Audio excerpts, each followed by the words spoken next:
રાધનપુરમાં 18 વર્ષીય યુવકના મોતના મામલે પરિવારને સહાય આપવા મામલતદારને રજૂઆત કરાઈ।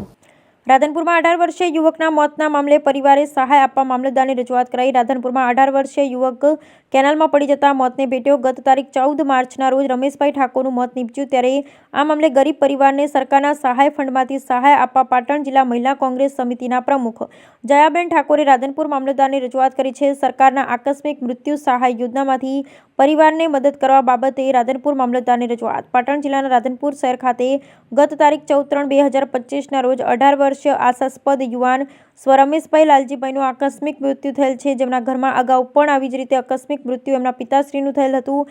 હાલમાં આકસ્મિક રીતે દીકરાને ખોયેલા વિધવા માતા હંસાબેન લાલજીભાઈ નોંધારા બની ગયા છે। ત્યારે ગરીબ વિધવા માતાને સરકારના મૃત્યુ સહાયમાંથી 4 લાખ મળવાપાત્ર હોય ત્યારે જિલ્લા મહિલા પ્રમુખ દ્વારા મામલતદારની રજૂઆત કરાઈ છે, જે વાતને સરકાર સુધી પહોંચાડી એક ગરીબ પરિવારને સહાય અપાવવા જયાબેન ઠાકોર મામલતદારને રજૂઆત કરી છે। Bureau report Anil Ramanuj, Radhanpur, Patan.